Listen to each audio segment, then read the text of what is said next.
안녕하세요. 사연에 빠지다의 DJ 민영입니다. 오늘도 두 가지 사연 준비되어 있는데요. 시작하기 전에 구독과 좋아요 버튼 꼭 눌러주시고요. 그럼 오늘의 사연도 함께 시작해 볼게요. 안녕하세요. 저는 돌이 막 지난 손주들의 재롱에 하루가 어떻게 가는지도 모르는 50대 할머니입니다. 할머니 소리 듣기에는 너무 이른 것 아니냐는 분들도 계실 텐데요. 제가 워낙 결혼을 어린 나이에 해서 그런지 엄마 소리도 할머니 소리도 또래보다는 일찍 듣게 되네요. 할머니 소리가 뭐 그리 듣기 좋은 소리냐고 하시는 분들도 있으시겠지만 저는 그 말이 너무 좋더라고요. 아직 제대로 발음도 못해서 할미라고 부르지만 말이에요. 저한테 안아달라며 손을 내밀며 할미라고 부르는 손주들의 모습을 보고 있노라면 아무 생각도 들지 않는답니다. 웃음만 터질 뿐이죠. 제게는 아들이 둘 있는데요. 둘 다 의사를 하고 있답니다. 제가 이런 말을 하면 어떻게 키웠기에 의사를 둘이나 만들었냐고 하시는데요. 저는 진짜 뭘 한 게 없어요. 어릴 때부터 제가 뭘 하라고 한 것은 없었거든요. 그저 스스로 알아서 공부했던 애들이었죠. 제 친구들은 이런 제가 부러워 죽겠다고 하지만 제게는 말 못할 사정도 많았답니다. 오늘은 그 이야기를 좀 하려고 해요. 남편과 저는 한 동네에서 자란 친구 사이였어요. 어릴 때부터 알고 지낸 사이였죠. 제가 살던 동네에서는 남편 집을 모르는 사람이 없었답니다. 동네에서 제일 큰 집이기도 했지만 시아버지께서 군인이셨기 때문에 더욱 유명한 집이었어요. 저도 딱 한 번 남편의 생일에 초대받아 놀러 간 적이 있었는데요. 그때 처음 시어머니를 만났습니다. 저를 위아래로 훑어보던 시어머니의 시선은 어린 마음에도 깊이 기억에 남을 정도였답니다. 좋지 않은 방향으로 말이죠. 당시에는 그저 무섭다고만 생각했지만 돌이켜보면 시어머니께서는 꾀죄죄한 제 모습을 마치 벌레 보듯이 봤던 것 같아요. 생일 초대를 받았다고 제가 가진 옷 중에서 가장 좋은 옷을 챙겨 입었지만 시어머니의 눈에는 전혀 그렇게 보이지 않았겠죠. 당연히 그날 이후로 저는 한 번도 남편의 생일에 초대받지 못했어요. 남편은 그 상황을 미안해했지만 언제부터인가 저는 그것을 당연하게 생각했죠. 그랬기 때문에 남편이 제게 고백을 했을 때도 프로포즈를 했을 때도 저는 기쁘게 받아들이지 못했어요. 저를 어떻게 생각하시는지 너무나도 잘 알고 있었거든요. 남편은 절대 그럴 리가 없다고 했지만 아마 본인도 알고 있었을 거예요. 저와 사귄다고 했음에도 불구하고 시어머니께서 꾸준히 선자리를 마련하셨으니까요. 하지만 자식 이기는 부모 없다고 남편이 고집스럽게 밀어붙이자 시어머니께서도 별다른 말씀을 못 하시더군요. 거기다 시아버지께서 시어머니와는 정반대로 저를 마음에 들어 하셨답니다. 신혼 초기만 하더라도 시어머니께서는 남편이나 시아버지 앞에서 단 한 번도 저를 싫어하거나 불편해하는 내색을 하지 않으셨어요.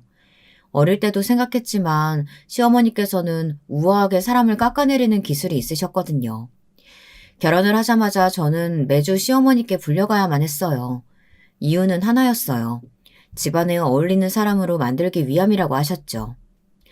타고난 천성이 바닥인 건 어쩔 수 없지만 기어코 우리 집에 발을 밀어넣었으면 적어도 이 집 사람이 되려는 노력은 해야 되지 않겠니?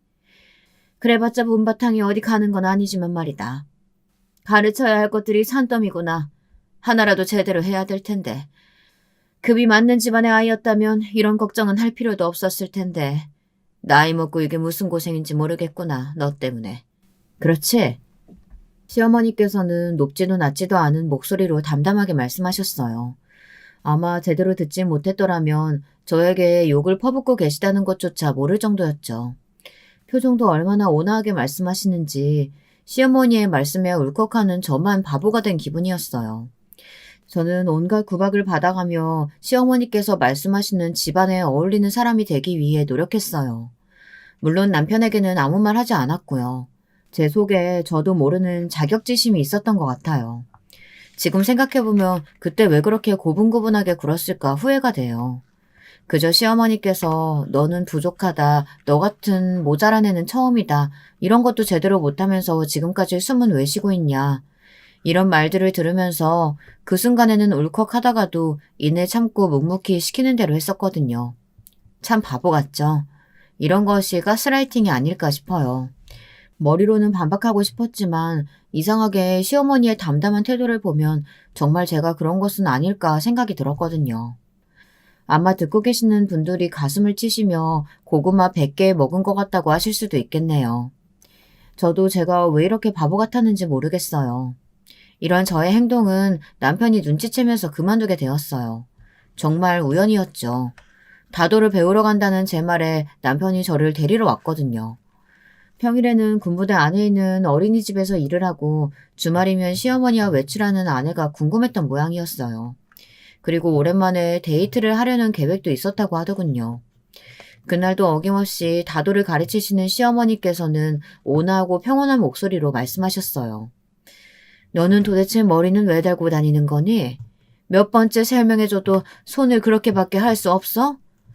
천박하게 어떻게 하면 그런 식으로 움직일 수가 있는 거니? 다시 할게요, 어머니. 다시 한다고 달라질까? 너같이 미련하고 머리 나쁜 애는 처음이구나. 지나가는 개를 잡아서 가르쳐도 너보다는 낫겠다. 이래가지고 모임에 너를 데리고 나갈 수 있겠니? 다들 우리 집에 어떤 곳인지 다 알고 내 아들이 누군지 다 아는데 내 아들이 고작 너 같은 애 때문에 욕을 먹어야겠어? 저는 시어머니의 폭언에 속에서는 용암이 끓어오르는 기분이었지만 아무런 대꾸도 못하고 있었죠. 그때였어요. 갑자기 문이 열리면서 벌겋게 달아오른 얼굴을 하고 있는 남편이 이를 악물고 뭐 하는 짓이냐고 하더군요. 시어머니께서는 많이 놀란 얼굴을 하시고는 어떻게 이 시간에 여기를 왔느냐고 물어보셨어요. 남편은 그동안 저를 불러서 계속 이런 식으로 말씀하셨던 것이냐며 불같이 화를 냈죠. 처음에는 당황하시던 시어머니께서는 이내 평정을 되찾고는 무슨 소리를 하는지 모르겠다는 얼굴을 하셨어요. 남편은 그런 시어머니의 모습에 기가 찬지 헛웃음을 짓더군요. 저 역시 순식간에 달라지는 시어머니의 얼굴을 보며 정말 대단하다는 소리가 저절로 나왔고요. 남편은 대화를 다 들었다고 하면서 앞으로 저를 불러낼 생각은 꿈에도 하지 마시라고 엄포를 놓았죠. 시어머니가 며느리 가르치겠다는데 네가 왜 나서? 남자가 나설 자리 아니다. 남자고 여자고 며느리이기 전에 이 사람도 장인어른의 딸이에요. 남의 집 딸 데려다가 그렇게 함부로 말씀하실 자격은 없으시죠. 저는 어머니가 이렇게 하실 수 있는 분인 줄 몰랐어요. 네가 불렀니? 왜? 나한테 잔소리 듣는 게 그렇게 억울했어? 그래서 이런 일 만들어서 모자 사이를 이간질이라도 할 생각이었니? 무식한 줄 알았는데 머리를 쓰기도 하는구나 너도. 어머니, 저는 그 애가 오는 줄도 몰랐어요. 오늘 어머니랑 다도 수업 다녀오겠다고 말하고 나온 건 맞지만 여기 올 줄은 정말 몰랐어요. 됐다. 네 목소리 더 듣고 있다가는 내 귀가 썩을 것 같으니까 이만 가보렴. 어머니, 진짜 마지막까지 그렇게 말씀하실 거예요? 시어머니께서는 남편의 외침에도 뒤 한번 돌아보지 않고 방을 나서셨어요. 남편은 가만히 있는 제 손을 붙들고는 도대체 왜 지금껏 말하지 않았느냐고 호통이었죠. 묵묵하게 참고 있는 것이 전부가 아니라는 말과 함께 제가 시어머니께 그런 소리를 들을 이유가 조금도 없다고 말해주었어요. 하지만 저도 머리로는 충분히 알고 있었기 때문에 그저 고개만 끄덕일 뿐이었죠. 남편은 그런 제가 하루아침에 달라질 거라 기대하고 있지는 않았는지 주말이 되면 저를 데리고 영화니 공연이니 전시회 등을 다니며 제가 부정적인 생각을 하지 않도록 도와주었어요. 제가 완전히 달라질 수 있었던 계기가 되었던 것은 아이를 가지면서였어요. 뭔가 정신이 번쩍 들었다고나 할까요? 첫애를 가지면서 엄마로서 이렇게 나쁜 생각을 해서는 안 되겠다 싶더라고요. 누군가는 태교가 아무런 소용이 없다고 하시지만 저는 아이와 엄마가 연결되어 있다고 생각하며 제가 긍정적이고 좋은 생각을 해야 아이도 영향을 받을 것이라고 믿고 있었답니다. 그래서 앞으로 태어날 아이를 위해서도 저 스스로가 떳떳해야겠다는 생각이 들었어요. 이런 생각으로 스스로를 무장하고 있을 무렵 시어머니께서는 선물을 한가득 챙겨서 집으로 오셨어요. 임신 초기라 조심하고 있던 시점이었는데요. 시어머니께서 지금부터 부지런히 챙기라고 하시며 종이 가방을 여러 개 가지고 오셨죠. 사연을 듣고 계시는 분들은 어떤 선물을 가져오셨을 것 같으세요? 영양제, 아니면 아기 옷을 만들 수 있는 재료, 태교 동화. 여러분이 무슨 생각을 하고 계시는진 모르겠지만 아마 제 이야기를 들어보시면 깜짝 놀라실 거예요. 시어머니께서 제게 주신 것은 고등학생들이 보는 영어 단어장과 수학의 정석이라는 책이었어요. 고등학교 다니면서 지겹게 본 책을 다시 보니 기분이 이상하더군요. 저는 시어머니가 임신한 며느리에게 이런 것을 선물로 주는 의도가 무엇인지 전혀 상상이 되지 않았어요. 시어머니께서는 의아해하는 저를 보시며 말씀하셨어요. 아이 머리는 엄마 닮는다고 하는데 널 닮았다가는 전응아밖에 더 태어나겠니? 그러니 지금부터라도 공부 좀 하면서 머리를 써보렴. 평생 써본 적 없겠지만. 이렇게라도 해야 애들이 평균으로는 태어나겠지. 그리고 이 음악은 아침에 일어나자마자 그리고 자기 전에 30분씩 이상 듣고 뇌를 활성화하는 데 도움이 된다고 하니까 절대 빼놓지 말고 듣고 있으렴. 어머니, 이런 것 아니라도 저 충분히 뱃속 아이 위해서 노력하고 있어요. 그러니 그대로 가져가세요. 이런 거 없어도 괜찮으니까요. 우리 집안 5점으로 너 하나 가지고는 부족하니? 기어코 네 자식들까지 우리 집안 쓰레기로 만들어야겠어? 아직 태어나지도 않은 아이예요. 그렇게 함부로 말씀하시면 안 되죠. 앞으로 사람 일이 어떻게 될 줄 알고요. 어머니께서는 어떻게 자기 손주한테 그런 말씀을 하실 수가 있으세요? 어머니께서 그렇게 버러지 취급하는 일반 가정집에서도 아이 귀한 줄 알고 말 하나라도 신중하게 한답니다. 제 말이 끝나기 무섭게 시어머니께서는 그럼 어디 두고 보자고 하시면서 자리를 박차고 일어나셨죠. 저는 선물은 필요 없으니 가져가라고 말씀드렸지만 시어머니께서는 들은 척도 하지 않으셨어요. 저는 시어머니께서 주신 물건들을 하나씩 가방에 다시 담았어요. 그리고는 그대로 입구에 두었죠. 퇴근하고 돌아온 남편에게 저는 낮에 있었던 일에 대해 말해주고는 꼴도 보고 싶지 않으니 시댁에 가져다 주라고 말했어요. 남편은 뭐하러 돌려주느냐며 그냥 버리자고 하더군요. 그리고 시어머니 앞에서 떳떳하게 이야기한 제가 잘했다고 칭찬을 했어요. 저 역시 신혼 때처럼 묵묵하게 있지 않고 시어머니께 하고 싶은 말을 했다는 것이 무척이나 생소하면서도 자신이 생겼답니다. 더 이상은 그 가스라이팅 속에 있지 않구나 싶더라고요. 세월은 정말 빠르게 흘러갔어요. 어느새 저는 산딸이 되어 건강한 남자아이를 낳았죠. 남편을 쏙 닮은 아들의 모습을 보고 있으니 괜히 눈물도 나고 신기하기도 하더라고요.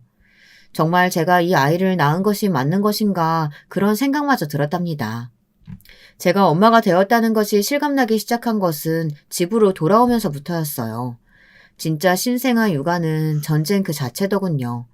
모유가 잘 나오지 않아서 분유를 섞어 먹이는데 돌아서면 배고프다고 울고 돌아서면 기저귀 갈아달라고 우는 아이를 보며 정말이지 이런 것이 육아인가 싶더라고요.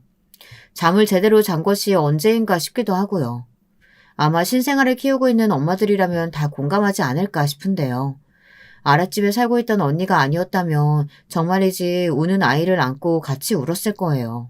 혼자서는 정말 힘들더라고요. 어린이집 선생님이 그것도 못하냐고 호통치실 분들도 계시겠지만 남의 자식이랑 제 자식이랑은 확연히 다르더군요. 힘든 점도 많았지만 하루게 다르게 커가는 첫째를 보면서 언제부터인가 제발 좀 천천히 커졌으면 좋겠다는 생각이 들기 시작했어요. 너무 빨리 크는 것 같더라고요. 시어머니께서는 남편 판박이나 다름없는 첫째를 무척이나 예뻐하셨어요. 첫째가 3살이 막 지났을 무렵인가 시어머니께서 첫째를 데리고 가서 지능 검사를 해보라고 하시더라고요. 저는 갑자기 그게 무슨 소리인가 했죠. 영유아 발달 검사야 꾸준히 하고 있었거든요. 그래서 그게 무슨 말씀이시냐고 물었더니 정말이지 기절초풍할 대답을 하셨답니다. 다행히 외모는 우리 아들 닮아서 멀쩡한데 혹시나 널 닮아서 머리가 나쁘면 큰일 아니니. 미리 공부를 시켜도 남들을 못 쫓아갈 텐데. 어머니, 저도 참을 만큼 참았는데요. 그런 말씀 하실 거면 앞으로 저희 집 오지 마세요. 매번 말끝마다 저더러 무식하다 모자라다 하는데 어머니께서는 얼마나 교양이 있으셔서 그런 말씀을 면전에 대고 하시는데요. 저한테는 집안에 어울리는 사람이 되어야 한다고 하시면서 과연 어머니께서는 어울리는 행동하고 있다고 생각하세요? 아주 자식 낳고 보니 눈에 보이는 것이 없나 보구나. 시어머니 어려운 줄도 모르고 아무 말이나 내뱉고 말이지. 상대방을 무시하고 깔보는 그런 말투를 저희 아이가 보고 배울까 무섭네요. 그러니 그런 말씀 하실 생각이시면 오지 마세요. 저는 단호하게 시어머니께 나가달라고 했어요.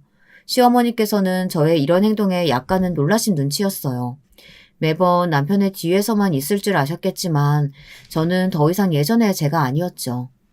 그렇게 시어머니를 보내고 저는 그 뒤로도 시댁에 가지 않았어요.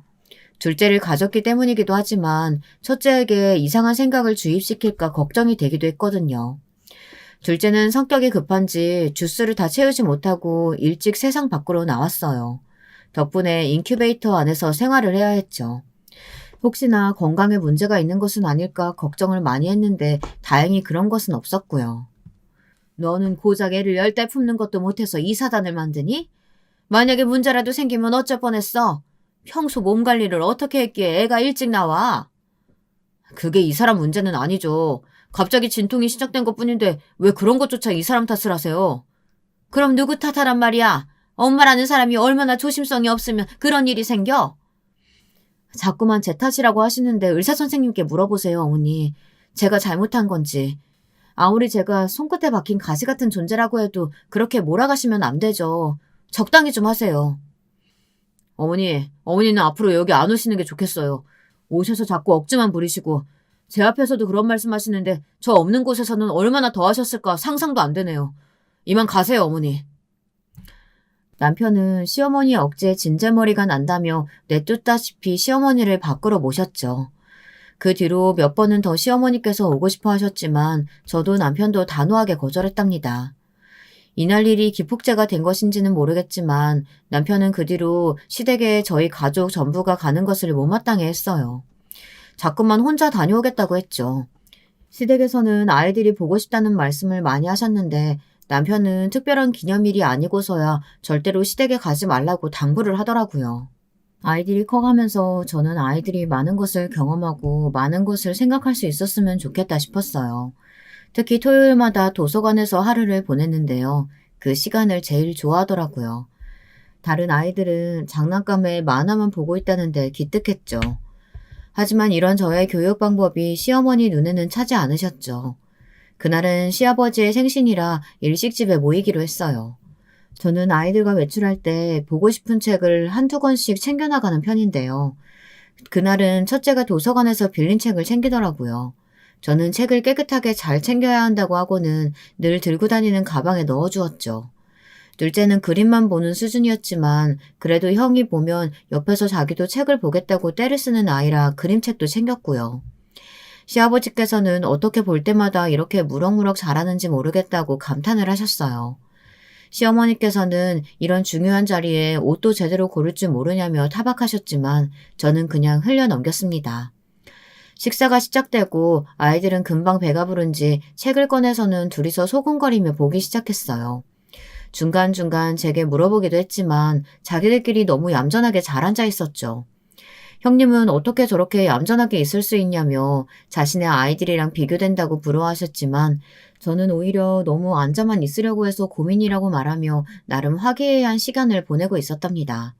그때였어요. 너희 집 그렇게 궁핍하니? 둘이 벌면서 도대체 돈은 어디다 쓰는 거야?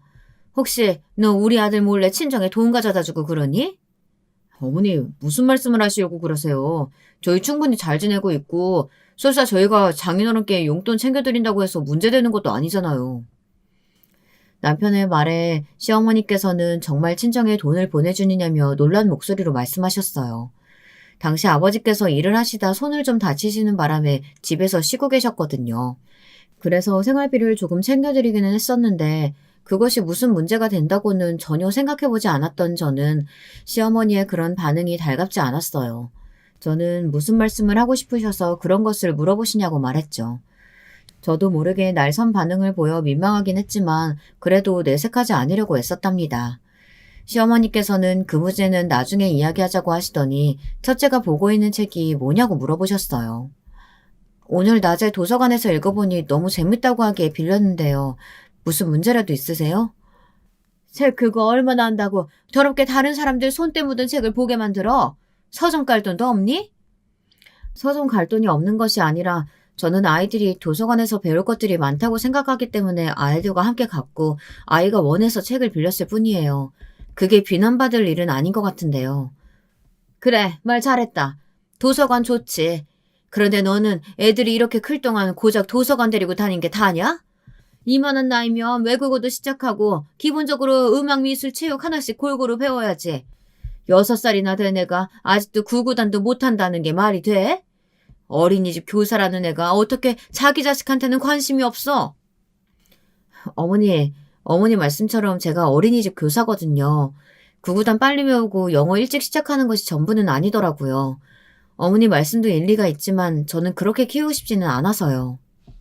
제 대답에 식사 자리 분위기는 180도로 변해버렸어요. 방금까지 웃으며 이야기 나누던 다른 가족들의 시선이 집중되는 것이 느껴졌어요. 아이들 교육을 두고 시어머니와 저의 썰전은 계속되었죠. 결국 화를 참지 못한 시어머니께서는 앞으로 아이들 교육은 자신이 맡아서 챙길 테니 당장 내일부터 아이들을 본가로 보내라고 말씀하셨어요. 당연히 저는 못한다고 대답했죠. 당신이 나설 자리가 아니야. 애들 엄마가 어련히 잘 키울까? 당신은 가만히 있어요. 여보, 속 편한 소리만 하고 계실 상황 아니에요. 제가 뭐라고 그랬어요? 이 집안에 어울리는 아이가 아니라고 했죠? 지금 보세요. 애들 미래에는 조금도 관심 없는 저 모습 좀 보시라고요. 시어머니께서는 무조건 손자들을 자신이 키워야 한다고 우기셨지만 시아버지께서는 좋은 날 얼굴 붉히는 일은 그만 좀 만들자고 하시며 선을 그어버리셨죠. 제가 말리지 않았더라면 남편이 나서도 12번은 더 나서서 시어머니께 따지고 들었을 거예요. 그렇게 가족 식사 자리는 마지막에 냉랭한 분위기로 마무리되었답니다. 하지만 결정적으로 저희 집이 시댁 식구들과 인연을 끊은 것은 다른 사건 때문이었어요. 해가 몇 번은 더 바뀌고 큰애도 초등학생이 되었죠. 그날은 명절에 차례를 지내려고 친척들이 다 모인 자리였어요. 어른들 앞에서 한껏 의젓한 척하고 있던 첫째에게 어른들이 커서 뭐가 되고 싶으냐고 물어보셨죠. 첫째는 크고 또랑또랑한 목소리로 의사가 되고 싶다고 대답했어요. 그 나이대야 아이들이 그렇듯 첫째도 매일 꿈이 바뀌고 있었는데요. 당시 제가 열이 높아서 병원에 일주일 정도 입원을 했었는데 그때의 기억이 강렬했던 것인지 의사가 되고 싶다고 말하더군요. 어른들은 웃으시며 훌륭한 의사가 될 것이라고 덕담을 해주신 가운데 시어머니께서 한마디 하시더군요. 제 마음에 불을 지른 한마디였죠. 의사는 무슨, 엄마 머리 담았으면 절대 못하죠. 제가 가르쳐봐서 아는데 진짜 얼마나 머리가 나쁜지 그런 앤 처음 본다니까요. 엄마 그만 좀 해. 아니 친척 어른들 다 계신 자리에서 뭐 하는 짓이야. 애도 듣는데. 내가 뭐 틀린 말 하고 있는 것도 아닌데 너희 엄마가 워낙 등신이라 너는 너희 엄마 머리 닮아서 그런 일을 못할 거야. 나중에 좌절하지 말고 애당초 다른 꿈 생각해보렴. 알겠니? 방금까지 웃고 떠들던 친척들이 다들 입을 떡 벌리고 시어머니를 바라보셨어요. 시어머니께서는 첫째의 머리를 쓰다듬어 주시면서 다 머리 나쁜 엄마 탓을 하라고 하더군요. 순간 눈이 돌아버린 저는 그런 시어머니 손을 소리나게 쳐냈어요. 시어머니께서는 깜짝 놀라시며 지금 뭐 하는 짓이냐고 하시더군요.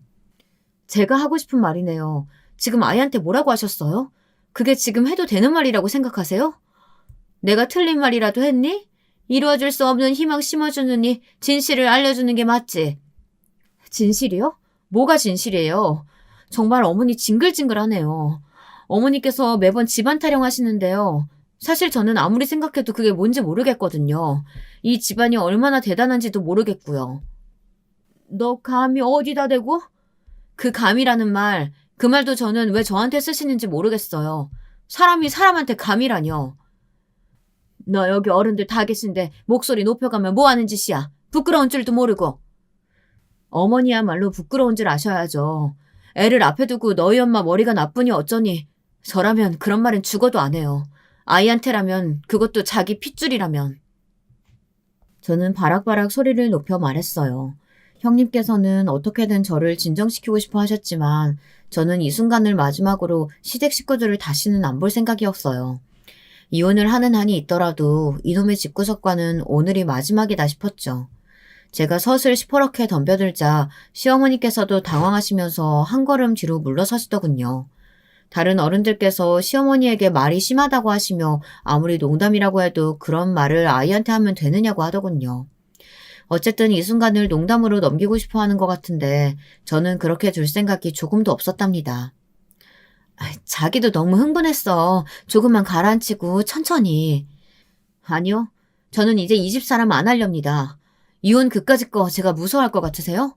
저도 우리 애들도 이제는 이 집안하고 아무 상관도 없는 사람으로 생각하세요. 우리 애들 무시하고 저를 사람 취급도 제대로 안 하셨던 거 뼈저리게 후회하는 날 올 테니 두고 보시고요.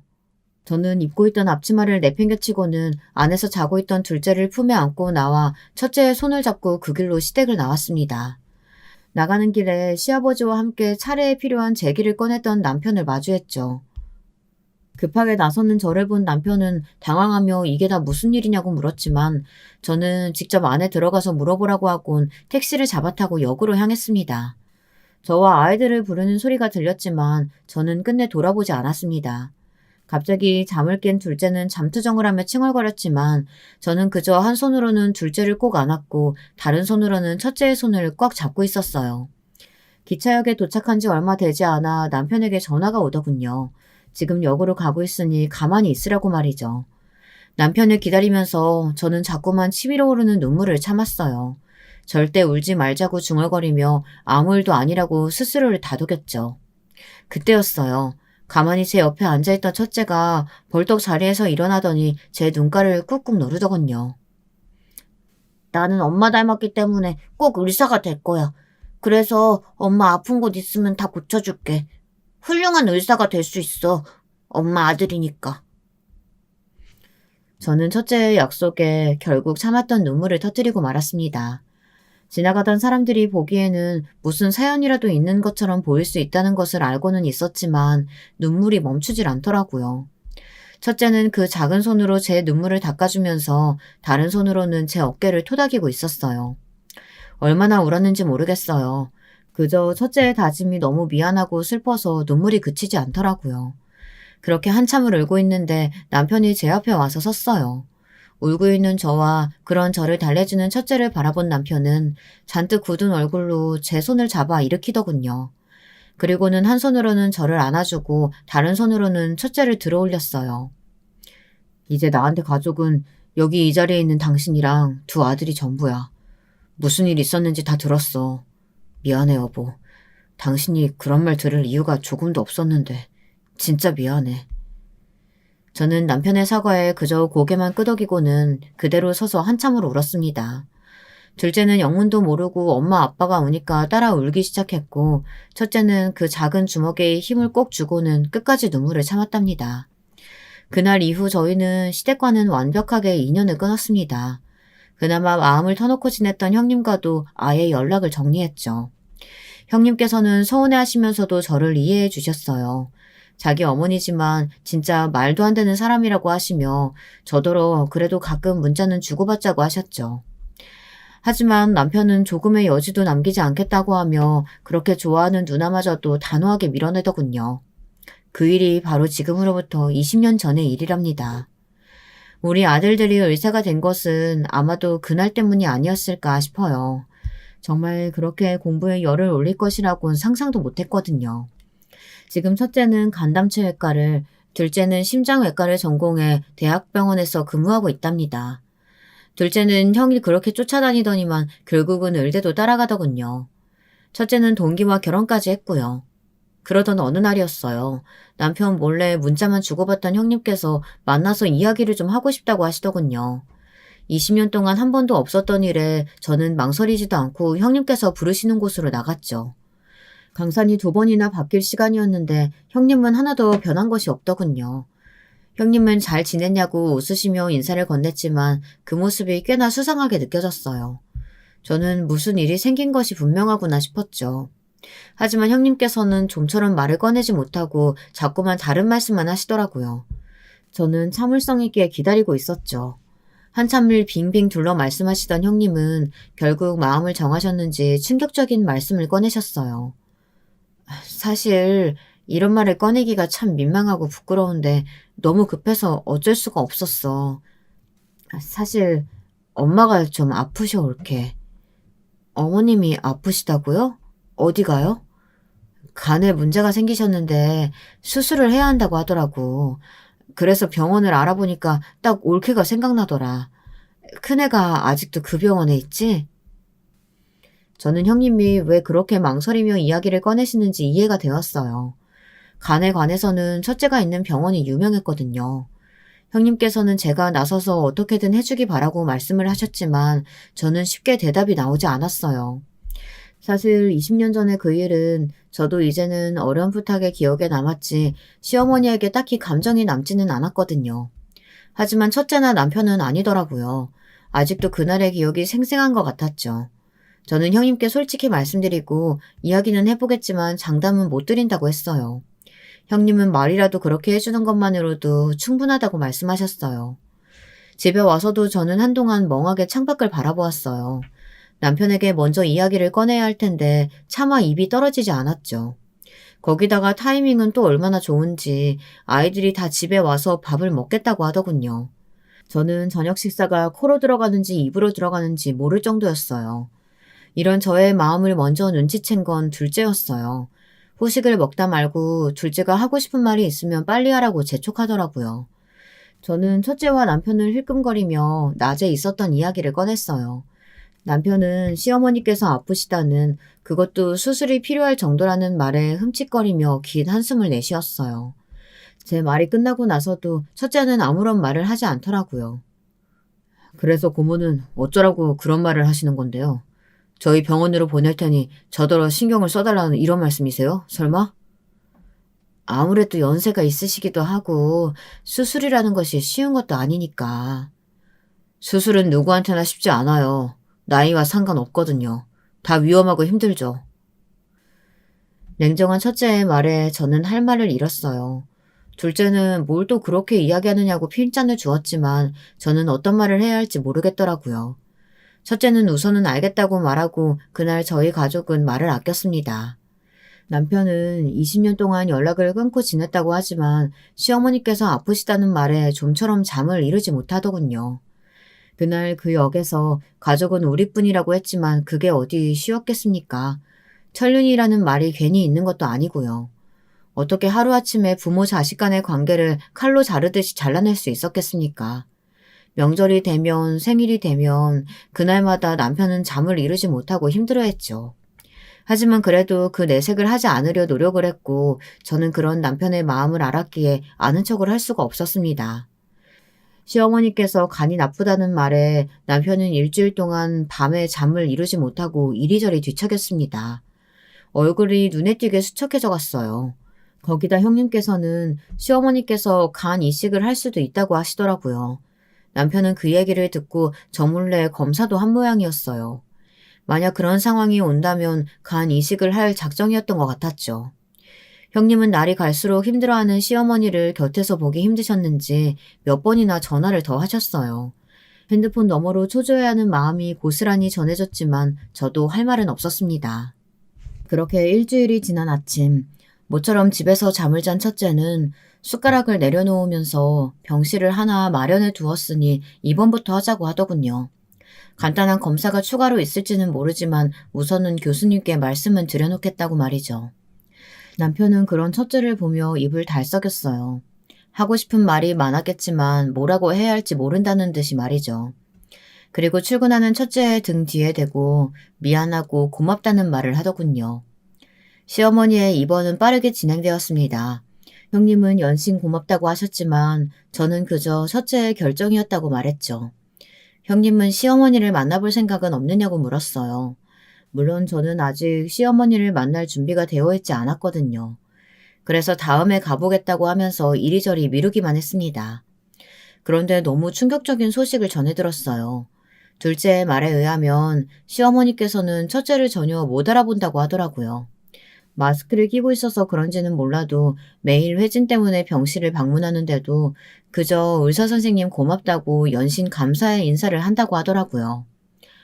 형도 그렇지. 할머니한테 입 꾹 다물고 허리 숙여 인사하는데 꼿꼿하게 받고만 있더라. 진짜 형이 무슨 생각으로 그러는지 모르겠어, 엄마. 너는? 너는 할머니한테 가서 인사했어? 내가 왜? 얼굴도 기억 안 나는데 내가 왜? 그리고 괜히 인사 갔다가 형한테 죽어, 엄마. 형이 내가 뭐래도 오냐오냐 하지만 할머니한테 인사하러 갔다는 소리 들으면 가만히 안 있을걸? 저는 둘째의 말에 고개를 끄덕였어요. 첫째가 무슨 속셈으로 모르는 척하고 있는지는 모르지만 좋은 마음이 아닌 것은 확실히 알겠더라고요. 그렇게 시간이 더 흘렀어요. 형님께서는 아무래도 시어머니께서 간 이식을 받으셔야 할 것 같다고 하더군요. 그래서 다른 형제들과 함께 검사를 받고 왔다고 말이죠. 나중에 알았지만 남편도 검사를 받으러 갔더라고요. 그 사실에 첫째가 화를 내며 무슨 생각으로 검사를 받으시냐고 난리가 났죠. 할머니가 아직도 밉고 지금도 너희 엄마한테 막말하셨던 게 귓가에 생생하지.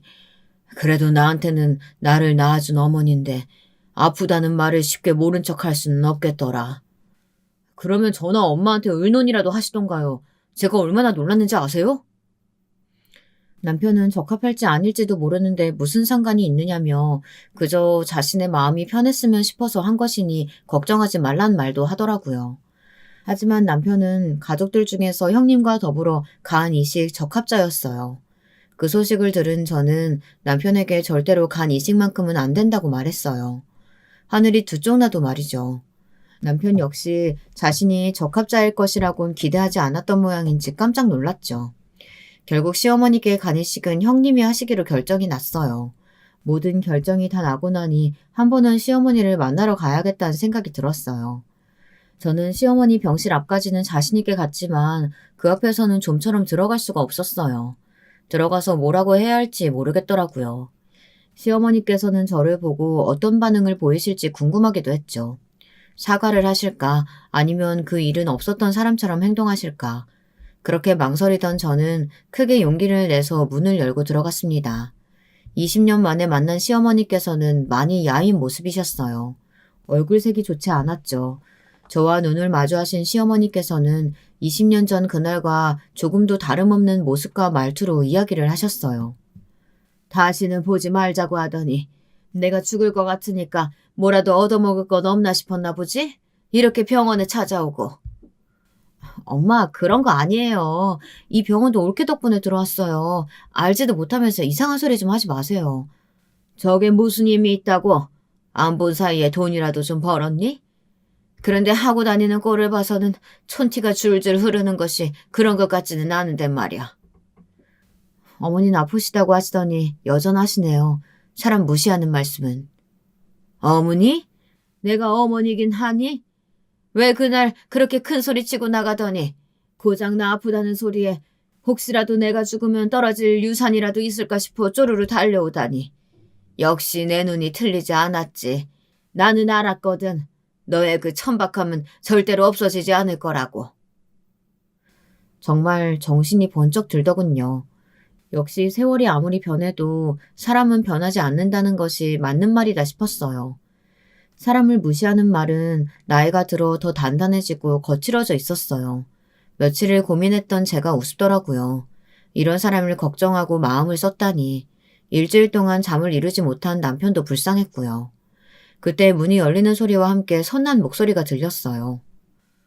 저도 예상했는데 어쩜 조금도 비켜가질 않으시네요. 참 여전하세요. 사람을 눈 아래로 두시는 것도 그대로고 자신만 잘나는 줄 아는 그 말투도. 하긴 사람이 변하면 죽는다고 하죠. 의사 선생님께서 갑자기 무슨 일로? 시어머니께서는 들어서는 첫째를 보며 눈을 크게 뜨곤 말을 잇지 못하셨어요.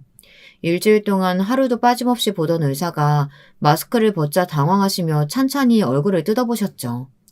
그리고는 첫째의 얼굴에서 어린 시절의 모습은 물론 남편의 모습을 알아보신 것인지 미간에 주름을 잡으시며 저를 바라보셨어요. 심지어 하얀 가운에 달린 명찰을 확인하고는 금방이라도 눈이 튀어나올 것 같이 놀란 얼굴을 하시더라고요. 첫째는 그런 시어머니에게는 시선조차 주지 않고는 제 곁에 서서 제 어깨에 팔을 둘렀어요. 형님께는 가볍게 목례를 하고 말이죠. 형님은 밖에서 보면 못 알아볼 정도라고 하면서 깜짝 놀라셨어요. 얼마 뒤 또다시 문이 열리면서 둘째와 며느리가 연달아 들어왔답니다. 다들 가운을 걸친 상태이다 보니 시어머니께서는 할 말을 잃은 듯이 입술을 깨물고 계셨죠. 그 모습을 보는데 괜히 기분이 좋았습니다. 특히 일그러진 시어머니의 얼굴이 너무 좋더라고요. 워낙 오랜만에 만나서 그런지 첫째를 못 알아보셨다죠. 매일같이 병실 왔다고 하던데. 그때마다 어머니께서 첫째 붙들고 감사하다는 말을 몇 번이나 하셨다고요. 그렇게까지 하셨으면서 어떻게 못 알아보셨는지 모르겠네요. 첫째를 못 알아보셨으면 당연히 둘째도 잊으셨겠죠. 여기 심장외과에서 일하고 있고요. 여기는 작년에 첫째랑 결혼한 이병헌 산부인과 의사고요. 다음 달에 둘째도 결혼하는데 병원 안 약국에서 일하고 있어가지고 오지를 못했네요. 손주 며느리는 처음 보시죠? 의사라고? 얘들이 의사가 됐다고? 그 애들이 어떻게 다 의사가? 제 속에 시어머니는 말문이 막히셨는지 정말 의사가 된 것이냐고 형님을 돌아보며 물어보셨어요. 둘째는 의사 가운을 펄럭이며 그럼 어디서 빌려왔겠냐고 말하며 눈으로 보면서도 왜 못 믿으시냐고 하더군요. 그러면서 혹시 눈이 안 좋으시면 안과에 이야기를 해주겠다는 말을 하는데 제 아들이긴 하지만 정말 얄밉더라고요. 시어머니께서는 둘째를 향해 눈을 부라리며 다시금 아이들을 하나씩 바라보셨어요. 다 엄마를 닮은 덕분 아니겠어요? 할머니께서는 제가 엄마 때문에 의사가 될 수 없다고 아주 확신을 가지고 말씀하셨는데 아쉬우시겠어요? 그때가 언젠데 아직도 기억하고 있어. 너도 참 한참은 어릴 때였는데 말이야. 한참 어린 것은 아니죠. 그때 제가 초등학생이었는데요. 한 20년 정도 되었죠. 그 많은 친척들 앞에서 할머니께서 제 머리 쓰다듬어 주시면서 엄마 닮아 의사는 못 될 테니 포기하라고 말씀해 주셨던 거요. 제가 그 말을 어떻게 했겠습니까? 그날 역에서 엄마 우시는 모습마저도 어제 일처럼 아주 생생하게 기억하는데요. 그리고 제가 그 말을 잊으면 할머니께서 얼마나 섭섭해 하시겠어요. 명절에 덕담이라고 해주신 말씀인데. 첫째의 말에 싸한 분위기가 감돌았어요. 시어머니께서는 민망한 듯 헛기침을 하시더군요. 하지만 그것도 잠시 곧 허리를 꼿꼿하게 세우시고는 첫째를 바라보며 말씀하시는데 정말이지 기가 차더군요. 그래서 내 덕분에 의사 됐으니 고맙다고 인사라도 할 작정이냐? 아니면 나더러 말이 심했으니 사과라도 하라는 말이냐? 엄마 진짜 왜 이래요? 엄마가 잘못한 일이잖아요. 그냥 미안하다고 하면 넘어갈 일을 가지고. 내가 왜? 없는 말 한 것도 아닌데. 듣기 싫은 소리였을진 몰라도 나는 거짓말은 안 했다. 그래도 얼마나 피나는 노력을 했는진 알겠구나. 머리가 안 되니 손발이 꽤나 고생했겠어. 저는 시어머니의 말에 정신이 아득해지는 것 같았어요. 오랜만에 시어머니의 말 같지 않은 소리를 직접 들어보니 여전히 어이가 없더라고요. 거기다 어떻게 얼굴색 하나 바뀌지 않고 그런 말을 하는지 정말이지 이제는 놀랍기만 했어요. 다만 며느리 보는 앞이다 보니 얼굴이 화끈거리기는 했죠. 하지만 시어머니의 막말에도 첫째는 어깨를 으쓱하더니 별 반응을 보이지 않았어요. 시어머니께 그런 마음대로 해보시라고 하곤 병실을 나가버렸죠. 형님은 사색이 되어 첫째를 불렀지만 소용이 없었습니다. 며느리는 이미 첫째에게 다 이야기를 들었는지 방긋 웃으며 시어머니께 부디 이 순간을 후회하셨으면 좋겠다고 하곤 나가버렸고요. 둘째는 휘파람을 불면서 기억에는 없지만 왜 형이 그렇게 할머니를 싫어하는지 알겠다고 했죠. 시어머니께서 한마디 하려고 하자 둘째는 재빠르게 저나 아버지 아니었으면 인사할 생각도 없었다고 말하며 제 팔을 잡아 끌고는 나가자고 하더군요. 저는 둘째를 다독여 내보내고 시어머니를 바라보았어요. 검게 변한 얼굴에 파리한 안색으로 저를 노려보고 계셨죠. 아주 잘 키웠구나. 어른한테 저 따위로 말하고. 의사는 겨우 어떻게 만든 것 같은데 저런 것들이 무슨 의사라고. 제 아들인 줄 모를 때는 그렇게 고맙다고 감사하다고 하시더니 제 아들이라는 걸 알고 나니 그 말도 쏙 들어가시나 봐요. 어머니, 저는 첫째에게 무슨 일이 있어도 어머니 꼭 살려달라고 말할 겁니다. 그래서 평생 치욕스럽게 살도록 만들 거예요. 그렇게 무시하던 제 아들 덕분에 목숨 연장할 수 있었다는 걸 매 순간 곱씹어보면서 사시도록 할 겁니다. 아마 어머니께는 그게 가장 큰 벌이 되겠죠. 이 큰 병원에 그놈 아니면 의사가 없을까? 꿈 깨라. 그런 일은 절대로 없을 게다. 저는 두고 보자는 말과 함께 병실을 나왔죠. 남편에게서 전화가 오더군요. 첫째가 이미 다 이야기했는지 남편은 시작부터 미안하다고 하더라고요. 세월이 그만큼 흘렀으면 달라질 줄 알았다고 하며 말이죠. 시어머니께서는 자신이 첫째의 치료를 거부하면 저나 다른 사람이 달래줄 것이라고 생각하셨던 것 같아요. 당연히 자신이 이야기를 하면 첫째가 빠질 것이라고 확신하신 모양이지만 소용이 없었죠. 병원에 그 수술에 들어갈 수 있는 의사들이 많은 것도 아니었고요. 시어머니께서는 자신의 계획과는 다르게 흘러가는 상황에 꽤나 많이 당황하셨어요. 처음에는 상황을 설명하던 담당 의사도 첫째에게 모든 것을 맡긴 것 같았습니다. 그 상황에서 첫째는 자꾸 치료를 거부할 생각이면 다른 환자를 위해 병실을 비워달라는 말까지 했다고 하더라고요. 시어머니께서는 또 그 말이 발작 버튼이 되어서는 아주 병실이 떠나가라 소리를 지르시다가 곁에 있던 다른 환자분들의 핀잔에 바로 입을 닫아야 했던 일도 있었답니다. 병원에서는 우리 가족의 스토리가 언제 소문이 났는지 외국 사람들은 물론 몇몇의 환자들마저 알게 되었죠. 시어머니를 앞에 두고 흉을 보는 사람들도 많아지자 시어머니의 스트레스는 극에 달하기 시작했어요. 당연히 시간이 지날수록 시어머니의 경과는 점점 나빠지기 시작했고 그 고통이 더 심해졌죠. 결국 시어머니께서는 첫째를 붙들고 말하셨어요. 내가 잘못했다. 살려다오, 살려줘. 제발 아픈 것만 좀 끝내줘. 저한테서는 죽어도 치료 안 받는다고 하셨으면서 갑자기 왜 그런 말씀을 하세요? 그냥 다른 병원으로 가시면 된다니까요? 아니야, 이 할미가 잘못했다. 구해줘, 살려줘, 제발. 고통에 겨우 말을 이어가던 시어머니께서는 힘없는 두 손을 비비며 애원까지 하셨죠. 결국 그렇게 거절하던 치료를 받아들인 시어머니께서는 수술까지 일사천리로 이어졌답니다. 당연히 그 수술은 성공했고요. 수술에서 깨어난 시어머니에게 저는 전에 했던 말을 다시 속삭였어요. 평생 누구 덕에 살았는지 곱씹어 보시라고 말이죠. 자기가 그렇게 무시했던 사람의 손에서 다시 삶을 얻은 기분을 만끽하라는 제 말에 시어머니께서는 몽롱한 상태에도 인상을 쓰시더군요. 그런데 어쩌겠어요. 그게 사실인데 말이죠. 아마 시어머니께서는 정기 검진 받을 때마다 상기하시겠죠. 이 모든 순간을 말이에요. 마지막까지 제 사연 들어주셔서 정말 감사합니다. 여러분, 두 번째 사연 시작하기 전에 좋아요와 구독 꼭 눌러주실 거죠? 그럼 두 번째 사연 바로 시작합니다.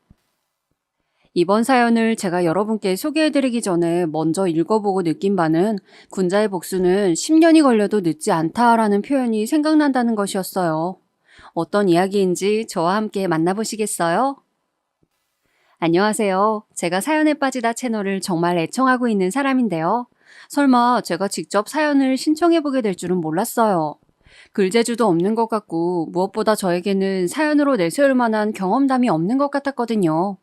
그러다가 여느 때처럼 유튜브 켜자마자 사연에 빠지다에 들어가서 사연 영상들을 쭉 살피던 중에 잠깐만, 이제 보니까 나한테도 이 사연 같았던 일이 벌어진 적이 있었잖아? 세상에 어쩜 그 엄청난 일을 겪고도 왜 나한테는 특별한 경험이 없다고 생각을 했었지? 이런 생각을 저로 하여금 들게 만든 어떤 사연 한 편이 있었습니다. 비슷한 느낌의 사연들이 존재한다면 그것은 바로 저처럼 내가 겪은 일과 흡사한 사연을 보고 나서 나도 사연을 보내보기로 결심하였기 때문인 것 같네요. 그런 걸 보면서 깜빡 잊고 있었던 특별한 과거가 생각나기 마련이니까요. 젊었을 적에는 기억력이 좋다 못해서 엄청 뛰어났고 며칠 전 갔던 식당의 메뉴판조차 얼추 기억해냈던 사람이 바로 저였는데요. 세월 앞에서는 장사 없더라고요. 나이가 들면서 어디 가서 기억력을 절대 자랑할 수 없는 사람이 되어버렸어요. 부디 더 늙어서 치매만 안 오길 바랄 뿐입니다. 저는 아들 2명을 둔 엄마예요. 2명 다 장가를 들어서 저에게 어여쁜 손주들을 안겨주었습니다. 그리고 저희 집에는 미우나 고우나 제가 옆구리에 끼고 살아가는 남편이란 작자 한 분이 계시고요. 제가 사연으로 써보고자 하는 엄청난 경험담과는 조금 다른 이야기입니다마는 남편이랑 만나서 어처구니 없는 과정으로 연애를 하게 되고 거기서 또 더욱 황당한 일들을 겪으며 갑자기 결혼까지 하게 된 과거를 적자면 이 자리에 아예 전세를 내야 돼요. 그건 사연 한 편으로 정리할 수 있는 게 아니거든요. 하여간에 저는 아주 우여곡절 끝에 남편을 만나서 결혼을 한 여자입니다. 저는 이남 삼녀 집안의 넷째예요. 저의 위로 오빠랑 큰언니, 작은언니, 밑으로는 남동생이 있는 집입니다. 식구 많은 집에 찢어지기 가난하기까지 한 슬픔은 다행히 없었네요. 그냥저냥 사는 수준이었어요. 요컨대 자식들이 모두 학업을 포기하도록 강요되지 않았으며 식구들 모두 입에 무사히 풀칠하고 살 만큼은 되었다는 것입니다. 자식이 5인데 개 중에서 맞이가 아들이라는 것, 웬만하면 어떨지 상상이 되시죠? 여기에 엄청 쓸 가부장적인 아버지까지 얹으면 금상첨화가 따로 없죠. 저희 친정집은 아버지와 장남의 양대 산맥으로 이루어진 권력의 구조를 지니고 있었습니다. 큰언니는 어머니와 항상 한패거리를 이루어서 친목을 다졌어요. 참고로 오빠와 큰언니가 고작 1살 차이입니다. 연년생이다 보니까 서로를 견제하고 질투하고 이런 것들이 있었던 것 같아요. 오빠가 장남이랍시고 꼴의 대접은 엄청 수레받고 자라났지만 큰언니가 원체 똑똑한 사람이었던지라 머리로는 오빠가 뒤처졌었거든요. 이런 부조화에서 오는 불협화음이 있었던 것이죠. 그리고 작은 언니랑 제가 또 연년생입니다. 저희 두 사람은 가운데 낀 불쌍한 처지라는 점에서 동병상련이었어요. 위로는 자기가 이 집안의 실세라며 의수대는 오빠와 어머니의 오른팔이자 똑똑하고 성깔 더러운 큰언니와 아래로는 부모님으로부터 귀여운 막둥이 완자님으로 여겨지는 남동생을 두고 있었으니 작은 언니랑 제가 똘똘 뭉쳐서 잘 지냈다면 서로에게 이득이지 않았을까 이런 생각을 한 적이 몇 번 되네요. 하지만 어렸던 저희는 연년생인 김에 더욱 치고받고 싸우면서 자랐습니다. 위아래서 받는 부당함과 서름을 저희는 각자에게 풀어냈던 거예요. 서로 하도 으르렁거리면서 싸우면서 자랐던지라 고등학교를 다닐 때까지는 맨날 눈을 째려댔습니다. 그러다가 성인이 되고 나서부터는 뭐랄까요? 함께 가운데 끼어 살아온 역경을 지나온 것에 대한 전우애 같은 것이 조금씩 생겨났습니다. 네 마음은 세상에서 내가 제일 잘 알고 내 마음은 네가 세상에서 제일 잘한다는 생각이었어요. 저희가 옛날 사람이라 그런지 요즘 젊은이들보다 사고방식이 단순하고도 순수하였죠. 성인이 되고 나니까 어떤 여자랑 결혼을 한 해 만에 떠들어대는 오빠의 모습이 눈에 들어왔고 남자친구와 성숙한 연애를 하는 언니의 모습도 눈에 띄었습니다. 이런 저의 가슴이 울렁거린다는 사실을 가장 잘 알고 있었던 사람이 바로 저의 작은 언니였죠. 어느 날 제가 작은 언니의 아는 사람을 통해서 남자를 소개받게 되었어요.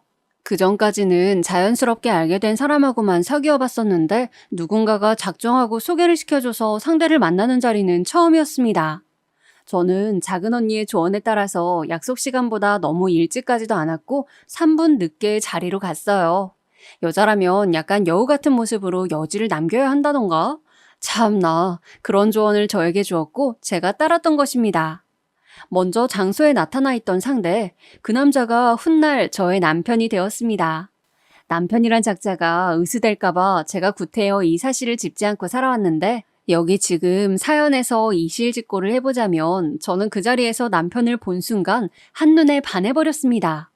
모르겠어요. 그냥 제가 맞은편 자리에 앉을 때부터 저를 빤히 쳐다보던 그 시선을 발견하자마자 마음에 빨려 들어가던데요. 심장이 콩닥콩닥거리다 못해서 입 밖으로 확 튀어나와 버릴까봐 걱정한 것은 살면서 그날이 처음이었습니다. 꼭 새님처럼 생겨서는 저를 웃겨주기 위해서 이런저런 말을 떠드는 모습도 참 좋아 보였어요. 저는 요즘 표현으로는 밀고 당기기라는 것을 할 여력도 없이 그냥 무조건 남편한테 제가 좋아하고 있다는 것을 확실하게 말하였습니다. 그래서 저희는 금방 사귀게 되었죠.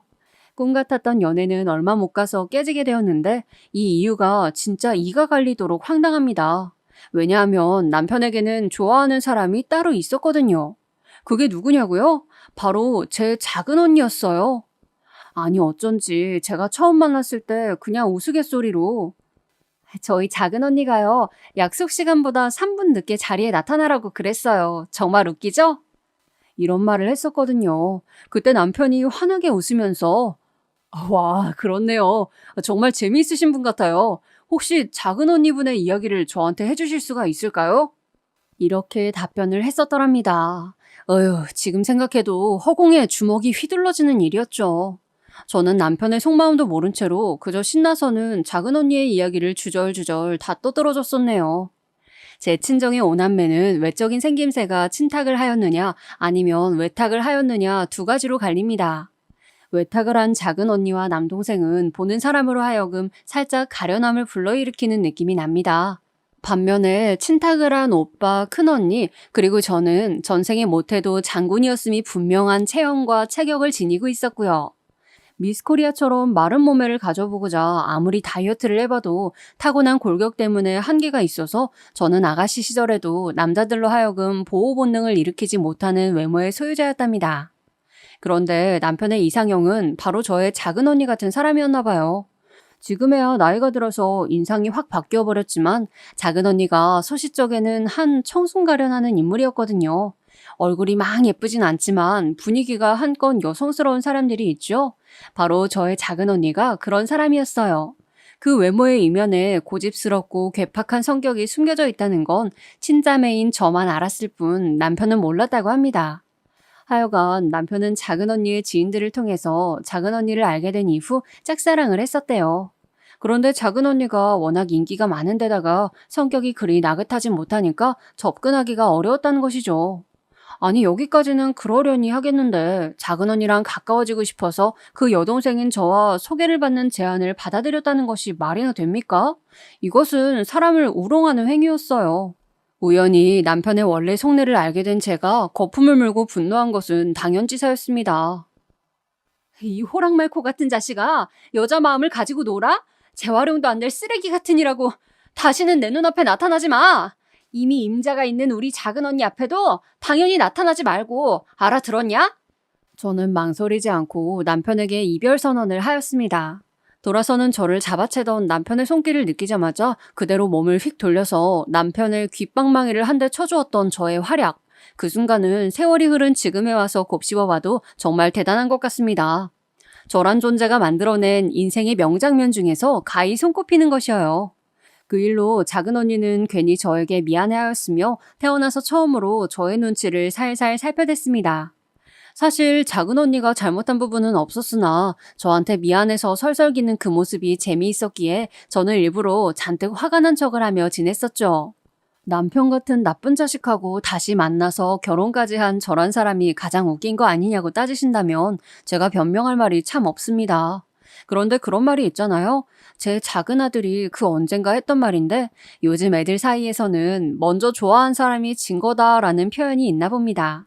바로 그 말대로 저는 남편에게 먼저 홀딱 빠졌었던 사람이었기 때문에 도저히 감정의 갈무리가 쉽지 않았어요.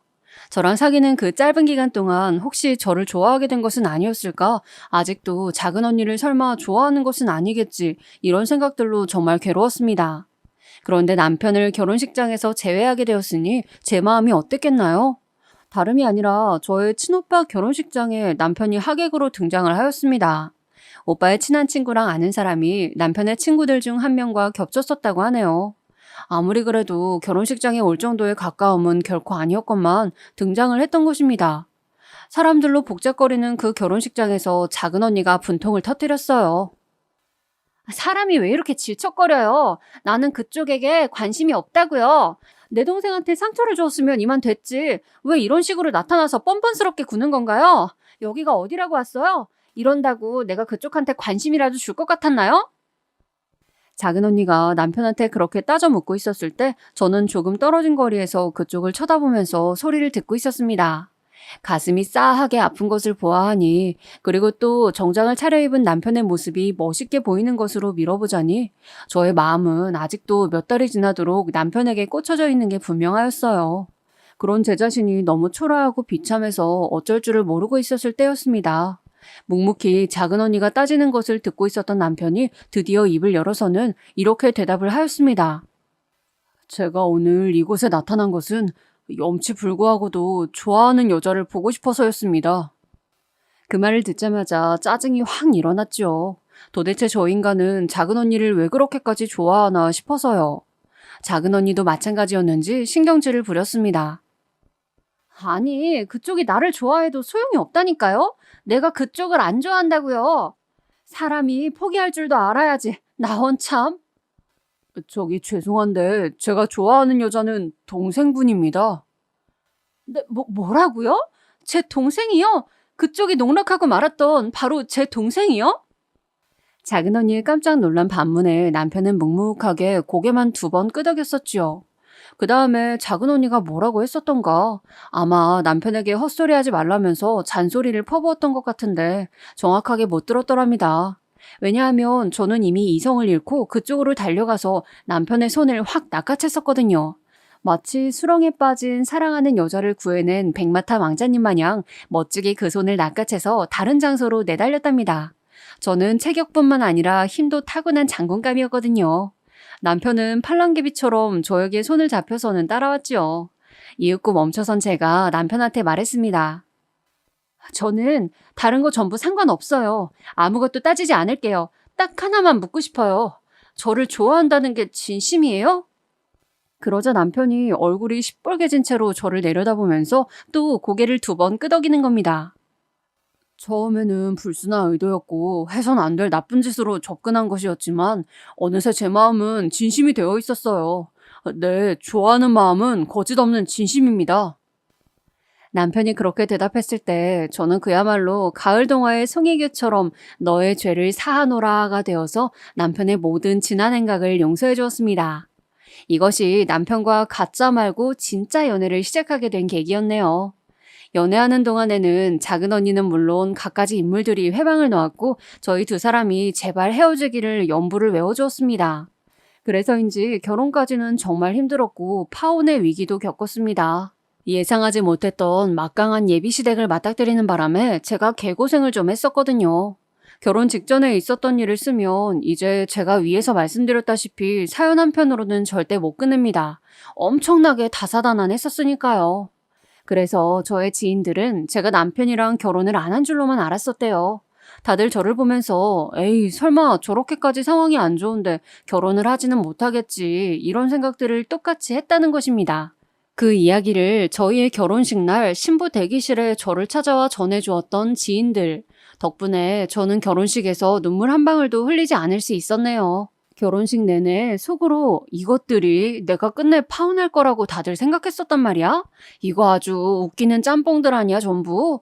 이런 생각을 하느라 눈물이 날 겨를이 없었거든요. 반면에 남편은 주례를 들을 때부터 이미 눈물이 그렁그렁 했었는데 양가 부모님께 인사를 올리는 순간 눈물을 주르륵 흘리고 말았답니다. 신부가 아니라 신랑이 눈물을 흘리고 있으니까 하객들은 전부 수근수근거리고 제가 아주 부끄러웠어요. 저희 결혼식에 참석했던 친척 동생들이 그러더라고요.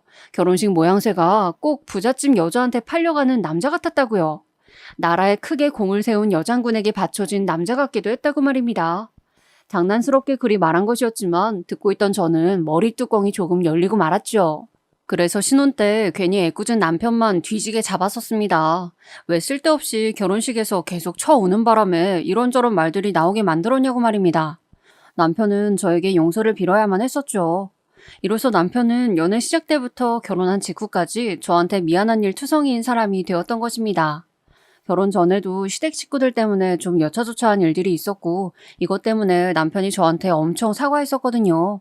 그래서 남편은 제 앞에서 머리 숙으려야 하는 죄인이었어요. 객관적인 사실로만 따져봐도 남편이 저한테 잘못한 일이 꽤 되었었죠. 이러쿵 저러쿵 사건 사고가 많은 사람이었음에도 제가 끝끝내 결혼했을 정도라면 외모가 장동건 수준이거나 집이 재벌급으로 부자였냐고요? 그렇게 추론하신 분들이 계시다면 제가 조금 실망을 시켜드려야 할 것 같네요. 키는 큰 편이었지만 남편의 외모가 뛰어나진 않았어요. 대신에 웃을 때의 인상이라든가 사람에게서 풍기는 느낌이 굉장히 좋은 사람이었죠. 시댁이 부잣집과는 거리가 멀었어요. 차라리 저희 친정이 더 잘 살았던 것을요. 무엇보다 남편의 형에게 모든 경제적인 것들이 몰아져 있었고요. 저에겐 아주버님 되시는 그분과도 또 두어 차례 사건들이 있었는데 하여간에 이런 것들까지 다 합치면 남편은 정말이지 저한테 미안한 것만 수십 가지였습니다. 그래서 제가 결혼하고 난 뒤로 남편을 꽉 휘어잡고 살 수 있었죠. 늘 당당하였고 거리낄 것 하나 없이 턱을 빳빳하게 쳐들고 다녔습니다. 그런데 바로 이런 제가 정말 황당한 사건에 휘말려서는 남편에게 면목이 없어지게 될 줄이야. 그때는 정말이지 미처 알지 못하였어요. 집안의 경제권을 제가 쥐고 있었거든요. 그래서 저는 이 돈을 잘 굴리고자 하였습니다. 요즘 분들은 모르실 거예요. 같은 동네 사람들끼리 하던 개모임이라는 것을 말이죠. 네, 맞아요. 바로 이 망할 놈의 개모임 때문에 제가 패가망신하여서 남편 앞에서 고개를 푹 숙이고 조아리는 신세로 전락하게 되었던 것입니다. 제가 개모임에 들어갔다가 돈을 왕창, 그것도 전 재산을 홀라당 날려버리고 말았으니 그 금액이 한 푼 두 푼이 아니었던 것이죠. 당시에는 말이죠. 동네 아주머니들끼리 같이 들었던 개모임은 단순한 친목 형태를 넘어선 일종의 마을 금융고와도 같은 것이었습니다. 개모임마다 차이가 있었기에 굴러가는 방식들이 다 똑같지 않았던 것은 나이가 조금 있으신 분들이라면 다 아실 거라고 생각해요. 대체로는 매달 일정한 금액을 모아서 한 사람에게 몰아주는 방식이었죠. 몰아주는 순서는 개주를 첫 번째로 하여 배려해주고 나머지 사람들은 각자의 형편에 맞추어 정하였습니다. 대신 앞번 순서들은 목돈을 일찍 타는 만큼 원금에다가 이자를 덧붙인 원리금을 매달 갯돈으로 내놓았고요. 반대로 뒷번 순서일수록 내는 갯돈이 원금보다 적게끔 책정이 되었습니다. 더 내는 이자가 덜 내는 돈을 충당하기 때문에 매달 일정한 갯돈이 만들어졌던 것입니다. 이 모든 것을 계모임의 대장격인 계주가 조율하고 정하여서 모든 운영까지 책임졌습니다. 그렇기 때문에 계주는 절대 아무나 맡을 수 있는 자리가 아니었어요. 만에 하나 사고가 나더라도 수습을 해낼 수 있을 거라는 믿음을 다른 사람들에게 줄 수 있는 인물이어야만 했습니다. 재력은 기본적으로 뒷받침되어야만 하였으며 각종 여러 가지 의견들을 한데 모아 조율을 할 수 있는 카리스마 또한 갖추고 있어야 하였고요. 당시에 저희 동네에서도 계모임이 있었는데 제가 들고 있었던 그리고 제가 돈을 잃어버렸던 계모임은 성직이 엄마가 계주를 맡고 있었습니다. 일남 삼녀의 자식들을 둔 성직이 엄마는 딸만 줄줄이 셋 낳았다가 넷째 막내 아들을 낳은 사람이었죠. 아들을 낳는 것에 한이 맺혀 있었던 사람으로 기억이 되었습니다. 아들의 이름인 성직에서 본따 불리는 성직엄마라는 호칭을 당사자가 무척 좋아했었죠. 제가 그 개를 들었던 사람이기 때문에 당연히 성직엄마와 친분이 있었으며 곧잘 재미있게 지냈던 사이였습니다. 저는 아들만 둘이었기에 딸만 계속 낳아 키우다가 막둥이로 드디어 아들을 얻은 성직엄마에게 이런저런 아들 육아법을 조언하고 또 전수해주는 역할을 맡고 있었어요. 그래서 저는요, 설마 하니 성직엄마 같은 사람이 갯돈을 홀라당 들고 튀어버리는 파렴치한일 거라고는 상상조차 못했었습니다. 그렇기에 그 어마어마한 돈을 쏟아부었었던 거예요. 한치의 의심도 없는 믿음이 있었기 때문입니다. 당시에 결실을 기다리면서 부었던 그리하여 제가 잃게 된 돈은 무려 7천만 원 가량이었습니다. 여기 계신 분들의 주 연령층을 제가 알진 못하겠으나 7천만 원은 지금으로 봐도 어마어마한 금액 아닌가요? 그 돈이 옛날로 따지면 그 가치가 얼마나 대단하였을지 짐작하실 수 있으리라고 믿어요. 무려 7천만 원이었습니다. 억울하기도 하지만 부끄럽고 창피해서 어디 가서 얘기를 쉬이할 수도 없었습니다. 계모임 때문에 7천만 원을 날렸다니 이건 당한 사람도 바보 천치라고 불릴까봐 겁이 났었기 때문입니다. 아니야. 성직이 엄마가 그럴 리가 없어. 그 돈이 어떤 돈인데 우리 집의 모든 것임을 성직이 엄마가 뻔히 다 알고 있는데 알면서도 그럴 순 없으니까. 사람이면 감히 그래선 안 되니까 분명 오해가 있었을 거야. 무슨 피치 못할 사정이 있어서 잠시 사라진 것뿐이고 조금만 기다려보면 따로 연락이 오겠지. 아니면 본인이 모습을 금방 드러낼 수도 있고 그래 그럴 거니까 일단은 믿고 기다려보자. 성직이 엄마와 지내면서 쌓아왔던 우정 때문에 저는 두 눈이 진실로 가리워져 있었습니다.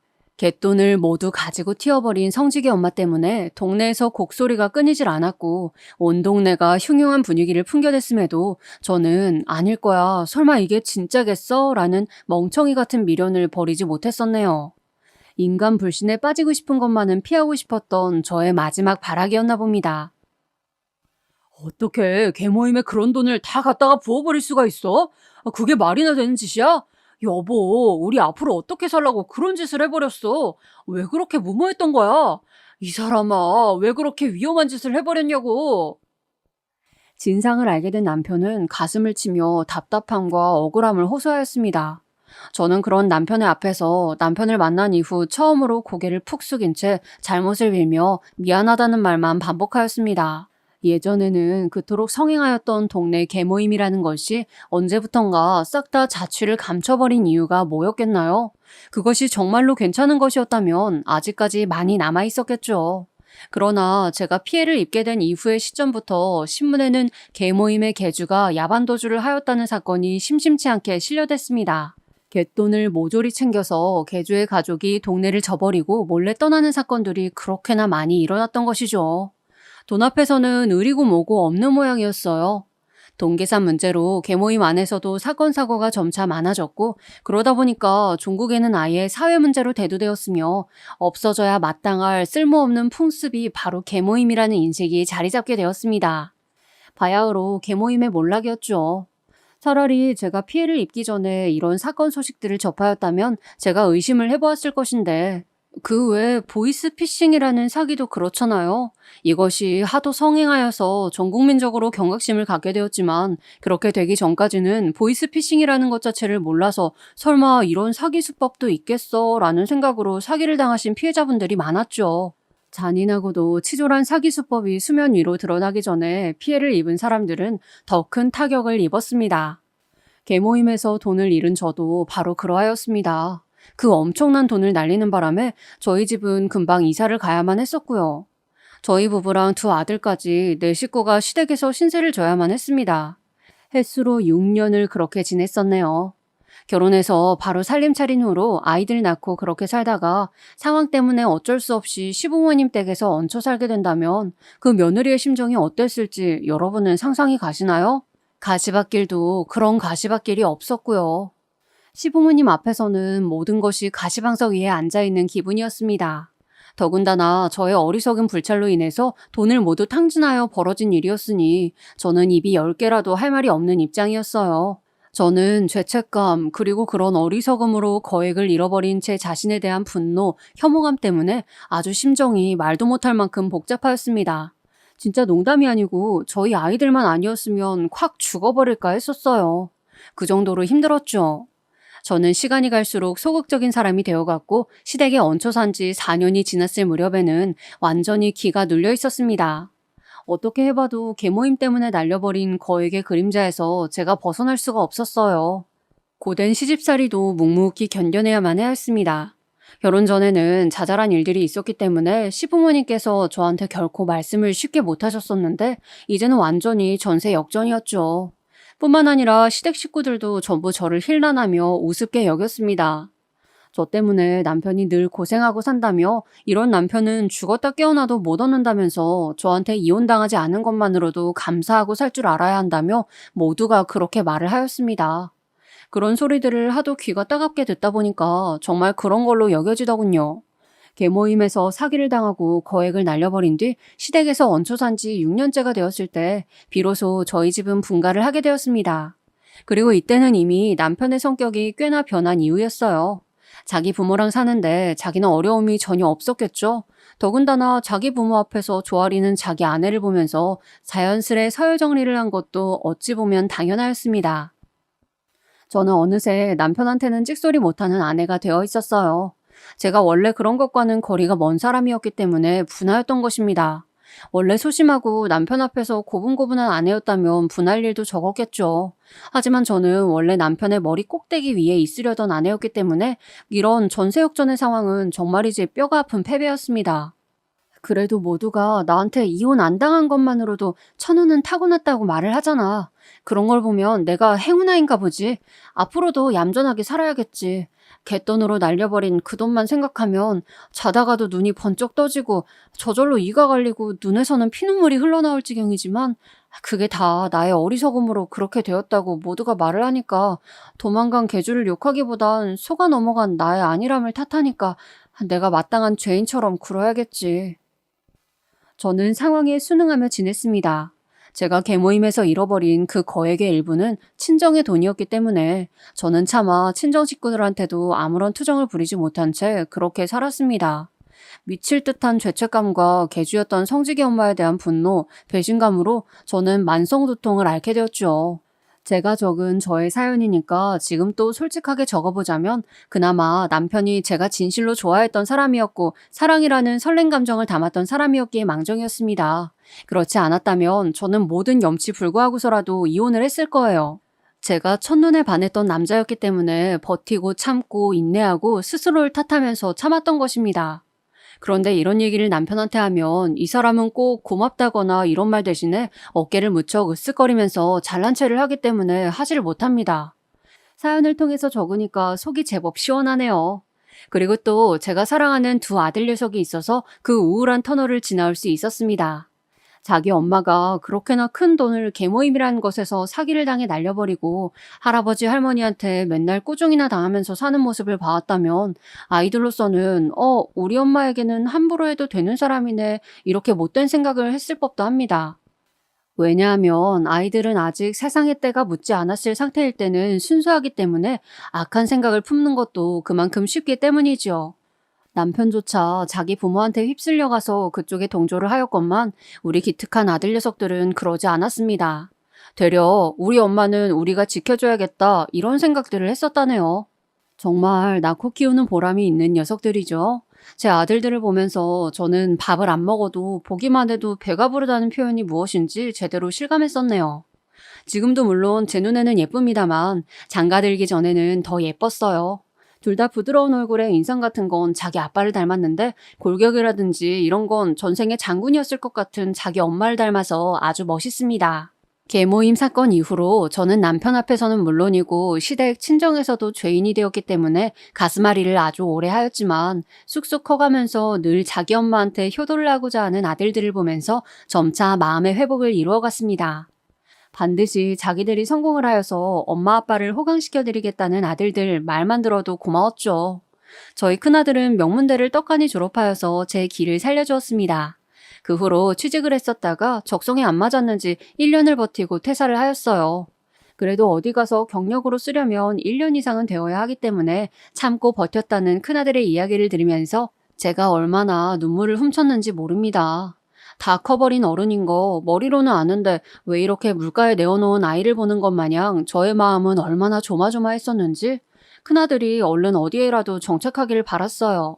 하지만 큰아들은 회사 생활이 본인의 적성에 맞지 않는다는 것을 알아차리고는 다른 일을 하겠다고 하였습니다.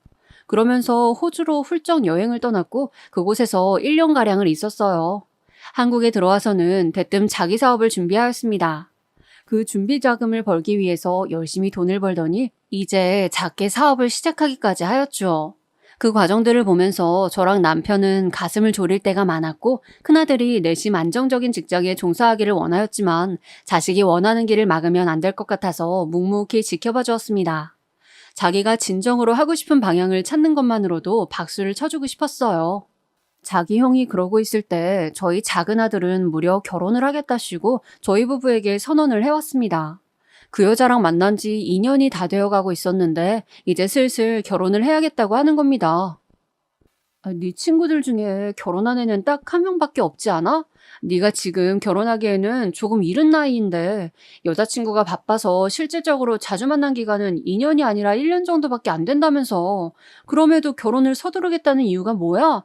게다가 네가 그쪽에다가 밀어붙여서 결혼을 진행하는 거라고? 대체 네가 뭐가 부족하고 네가 뭐가 안달이 나서 그래? 제가 너무 당혹스러워서 작은 아들을 앉혀놓고 이런저런 말들을 해주면서 결혼은 심사숙고해야 한다고 확실하게 못을 박았습니다. 그랬더니 글쎄 작은 아들이 털어놓기를 그 여자친구가 저한테는 자기보다 2살 연상이라고 전에 말을 했었는데 그게 아니라 4살 연상이라고 하는 겁니다. 저를 속였던 것이죠. 4살 연상의 여자랑 결혼을 서두르다니 그 여자 나이로는 지금이 결혼하기 좋을 때라서 저희 아들이 맞춰주려는 것인가 이런 생각이 들었어요. 그러자 저희 작은 아들이 더욱 아깝게 느껴졌습니다. 제 그런 기색을 읽은 것인지 작은 아들이 싱글벙글한 표정으로 저한테 이렇게 말해주었어요. 엄마, 내가 지금까지 이걸 안 밝혔는데 내 여자친구 직업이 의사야, 의사. 뭐라고? 의사? 너 그게 정말이야? 그래, 엄마. 내가 왜 이런 걸로 거짓말을 하겠어? 의사라서 앞날이 창창하다고. 그러니까 차라리 내가 빨리 결혼해버릴래. 앞으로 다른 남자들이 채가면 어떡해. 저는 저도 모르게 작은 아들의 말에 수긍하면서 고개를 끄덕여버렸습니다. 이가 빡빡 깔리는 계모인 사기 사건 이후로 저는 속물적인 사람이 되었던 것인지 한창 공부에 열중하고 있었던 아들들의 학창 시절에 저는 집안에 사자가 들어왔으면 좋겠다는 말을 종종 했었습니다. 너희들이 사자 직업 못 가질 것 같으면 여자를 그런 여자로 만날 수 있도록 잘난 남자가 되면 돼. 알았어? 엄마도 사자 며느리 좀 가져보자. 그렇게 얘기했던 것을 작은 아들은 왜 그리 마음에 담아두었던 것일까요? 솔직히 작은 아들이 저의 그 이야기를 마음 깊숙이 간직하고 있었을 줄은 상상도 못했었어요. 아무튼 결혼을 하고 싶다고 하길래 그 상대 아가씨의 얼굴이나 직접 보자고 그랬었습니다.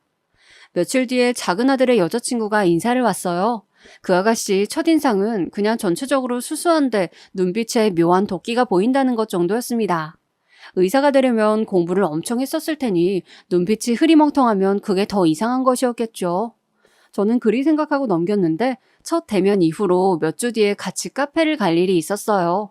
결혼을 진행하는 게 사실이 되었으므로 더욱 친분을 쌓으면 좋겠다는 생각이었죠. 커피랑 빵을 먹다가 뭔가 더 먹고 싶어서 음료랑 케이크를 추가로 시켰어요. 주문한 것이 나왔다고 벨이 울리길래 바깥 자리에 앉아 있었던 제가 냉큼 일어났죠. 그랬더니 그 아가씨가 금세 저를 따라왔습니다. 같이 음료랑 케이크를 받으러 가자면서 말이죠. 저는 그래서 속으로 도리를 안 해 이런 생각만 하고 있었어요. 그런데 다음 순간 저의 귀에 들려온 목소리. 저번에도 뵙고 느꼈지만 어머님께서 전적으로 아버님께 맞춰주시고 사시는 것 같아요. 뭐랄까 하나부터 열까지 다 수발을 들어주시는 느낌? 그렇게 느꼈어? 나는 그런 거 잘 모르고 안 따지고 살았는데 그렇게 보일 수도 있겠구나. 어머님, 의사 며느리 얻게 되셨으니까 앞으로는 제 수발도 들어주실 거죠? 옛날부터 의사 며느리 드리는 걸 엄청 원하셨다고 들었어요. 그러니까 저한테도 잘해주실 거라고 믿어요. 기대할게요. 사람 말이 아다르고 어다르다는데 왜 그런 줄을 그 순간에야 진정 깨달았습니다. 수발을 들라뇨. 말하는 뻔세 한번 싸가지가 없었어요. 그런데 저는 정말 나약한 사람이고 또 자식한테 눈이 먼 엄마였나 봅니다. 기분이 팍 상했음에도 불구하고 저 하나만 참으면 상황이 아무것도 아닌 채 넘어갈 수 있다는 사실에 그냥 참고 넘겼어요. 자리로 돌아가니까 웃으면서 반겨주는 작은 아들의 모습을 보자 더욱 그럴 수밖에 없었죠. 설마 제가 결혼하고 나서 나한테 기어오르는 며느리가 되진 않겠지? 의사라서 자기 일만으로도 충분히 바쁜 것 같던데 나한테 기어오를 시간이나 있겠어? 그래, 그럴 거야. 그러니까 지금 이건 순전히 나의 기우일 뿐이야. 상견례가 얼마 안 남았으니까 그때 집안 사람들이 어떤 인물인지 보고 나서 생각을 정리해도 늦지 않아. 저는 떨리는 마음으로 제 예비 며느리의 집안, 그러니까 제 예비 사돈댁을 볼 수 있는 상견례 날만을 기다렸습니다. 작은 아들은 저희 식구들에게 자기 연애 이야기를 거의 안 하면서 지냈기 때문에 결혼하고 싶다고 의사를 밝혀오기 전까지는 저는 작은 아들이 만나는 여자친구가 어떤 사람인지조차 몰랐어요. 사진만 언뜻 봐서 생김새를 알고 있는 게 다였죠. 그러니 그 집안 사람들에 대한 정보는 한 개도 가지고 있지 않았습니다. 아는 거라곤 딸을 의사로 키워냈다는 것 정도였을까요? 그리고 바야흐로 상견례 날이 되었고 저희 집에선 저랑 남편, 큰아들이랑 작은아들 이렇게 네 식구가 참석하였으며 상대 집안에서는 예비 사돈부부와 예비 며느리 그리고 이미 결혼을 했다는 예비 며느리의 친언니가 참석을 하였습니다. 예비 며느리한테는 언니가 둘, 남동생이 하나 있다고 하여서 총 4남매였지만 상견례이니만큼 머릿수를 맞추기 위해서 형제 중에서는 예비 며느리의 큰언니만 나왔더군요. 뭐 그런가 보다 하고서는 대략 인사를 사이좋게 나누면서 각자의 자리에 앉을 때였습니다. 좀 아까도 나를 빤히 쳐다보지 않았었나? 안싸돈 되실 분이 나를 왜 저렇게 쳐다본담? 어라? 그래놓고서는 시선이 딱 마주칠 것 같으니까 바로 고개를 돌려버리네. 이건 또 무슨 상황이야? 저는 예비 며느리의 모친인 저의 예비 안싸돈을 보면서 그런 느낌을 받았습니다. 이윽고 자리에 앉아서 그 예비 안싸돈의 고개 숙인 모습을 쳐다봤다가 바깥 사돈 쪽을 무심코 바라봤죠. 그리고 그 순간에 제가 엄청난 깨달음을 얻고서는 짧게 비명을 질렀습니다. 왜냐하면 예비 사돈 부부의 얼굴이 무척 낯이 익다는 것을 알아차렸기 때문이었어요. 20여 년의 세월이 흘렀음에도 말입니다. 결코 잊을 수 없는 얼굴들이었죠. 아니 세상에, 이게 무슨 일이야? 성직이 엄마? 성직이 엄마! 당신 맞지? 제가 순간적으로 이성을 잃고 소리를 지르자 아들들이 깜짝 놀라며 저한테 왜 그러시냐고 물었습니다. 예비 며느리도 놀라가지고 가슴에 손을 얹고서는 동그래진 눈으로 저를 바라보고 있었고요. 하지만 그 당사자들 예비 사돈부부 2명은 안색이 곧장 파리해졌습니다. 바로 그 다음 순간에 저는 고개를 슬쩍 들던 예비 안사돈, 아니 성직이 엄마와 눈이 마주쳤죠. 그러자 제 옆에서 남편이 놀란 신음을 토해냈습니다. 남편 또한 성직이 엄마를 알아본 것이었어요. 갑자기 왜 그러세요? 저희 엄마를 개인적으로 알고 계신가요? 그때 이미 시집을 갔다던 예비 며느리의 언니가 작은 목소리로 물었습니다. 단순히 제가 자기 모친을 아는 사람이라고만 생각을 했었나 보더라고요. 그래서 제가 피식 웃으면서 답을 해주었습니다. 당연히 알다마다요. 와, 이럴 수가 있나? 길을 쓰고 찾아보려고 할 땐 안 보이더니 이런 식으로 만나게 되네. 이래서 사람은 죄 짓고는 못 산다고는 하는 건가 봐. 안 그래요, 성직이 엄마? 이 사기꾼아! 내 돈! 우리 집의 전 재산이었던 피 같은 돈을 가지고 야반도주를 했던 이 망할 여자야. 너 오늘 잘 걸렸다. 제가 자리에서 벌떡 일어나자 성직이 엄마가 작게 비명을 지르면서 앉은 자리에서 뒷걸음질을 치려다가 의자에서 굴러 떨어졌습니다. 그 옆에서 예비 며느리, 아니 예비 며느리였던 아가씨가 어쩔 줄을 몰라 했고요. 성직이 엄마의 남편, 그 아저씨는 누나를 이리저리 흔들면서 입술까지 덜덜 떨었습니다. 그때 제 남편이 테이블을 빙 놀아서 걸어가더니 바로 그 아저씨의 멱살을 잡아 흔들었어요. 이제야 만나는구나, 이 사기꾼 집안아. 지금까지 발 뻗고 잠만 잘 잤겠지? 아닙니다. 저희도 너무 힘들었어요. 마음이 어려워서 죄책감 때문에 잘 못 살았습니다. 어디 뚫린 입이라고 변명을 짓거려대? 이 범죄자 주제에. 상황 파악이 된 저희 아들들은 바로 분노했습니다. 설마 하니 저희 식구를 그렇게나 힘들게 만들었던 계모임 사기 사건의 주범이 예비사돈 집안이었다니. 특히나 작은 아들이 충격을 크게 받았는지 자기의 예비 신부였던 아가씨에게 외쳤습니다. 집이 경제적으로 어렵지 않아서 의사 되기에 유리했다고? 나한테 분명히 그렇게 말했었지? 그 돈이 우리 집 등쳐먹어서 생긴 돈이었어? 너같이 구역질 나는 집안의 여자한테 빠져서 결혼까지 하려고 했다는 게 정말 수치스럽다. 네 집안 때문에 우리 집이 얼마나 힘들게 살았었는지 알아? 우리 엄마가 얼마나 고통스러운 나날을 버텨왔는지 알기나 하냐고. 작은 아들이 소리를 지르자 그 아가씨가 창백해진 얼굴로 아무 말도 못하였습니다. 자기가 어렸을 적에 온 가족이 야반도주를 했었다는 것을 본인도 확실히 기억하고 알고 있었을 테니까요. 그 야반도주의 계기가 계모임 사기였고 피해자가 저희 집이었다는 것은 몰랐던 모양이었습니다. 곧 눈물을 뚝뚝 흘리면서 그런 말들을 해댔는데 솔직히 전혀 와닿지가 않았습니다. 파혼은 당연하고 나는 피해받았던 값도 두둑하게 돌려받아야겠어. 내놔, 돈 내놓으라고. 제가 성직이 엄마의 멱살을 거칠게 흔들면서 말하자 그 집 큰딸이 경찰을 부르겠다고 하더라고요. 그래서 제가 그랬어요. 부를 거면 빨리 부르라고요. 경찰 불러서 왜 이런 일이 일어났는지 소상히 고하고 당신의 시댁에도 이 사실을 다 알리고 당신의 동생이 일하는 병원에도 이 소식을 널리 퍼뜨리자고 그랬습니다. 그랬더니 성직이네 아저씨가 무릎을 꿇었습니다. 곧 그 집 큰딸도 옆에서 무릎을 꿇고는 실언을 했다며 사과하더군요. 조금도 지체하기 싫었고 저는 당장 은행으로 가서 성직이 엄마 그리고 예비 며느리였던 그 아가씨의 계좌에서 돈을 넘겨받았습니다. 돈을 순순히 주겠다더니 사람 마음이 어쩜 그렇게 간사한지. 은행에 가자 말을 바꿔서 7천 정도가 아니라 5천 정도였다면서 우기더군요. 성직이 엄마, 나는 그 증거장부를 이날 이때껏 간직하고 있었어. 내가 그거 집에 가서 가져올까? 그럴 것 없이 그냥 딸내미가 다니는 병원에 가서 의사들한테 상황 설명하고 기금 받는 게 더 빠르겠다. 안 그래? 제가 나긋하게 말을 해주자 그제서야 돈을 탈탈 털어서 저에게 입금해 주었습니다. 총 받은 금액 7,200만 원, 그들 수중에 있었던 현금의 전부와 맞먹는 금액이었습니다. 솔직히 더 받고 싶었지만 그러지를 못했네요. 대신에 저는 그 아가씨가 다니는 병원에 소문을 흘려버렸습니다. 사기꾼 집안이라서 파혼당했다고 말입니다. 2달 후에 그 병원을 그만두었더군요. 소문을 안 내겠다는 약속을 지키지 않은 것은 저희 측의 잘못은 맞지만 애초에 신의를 저버리고 돈을 떼어먹는 엄청난 사기를 친 집구석에서 설마 저희가 그런 약속을 지킬 것이라고 염치 없이 기대한 것은 아니었겠죠. 작은 아들은 자기 지인들에게 전부 다 소문을 내서 성직이네 집안의 자랑이었던 의사 딸의 앞길을 그 후로도 제대로 막아버렸답니다.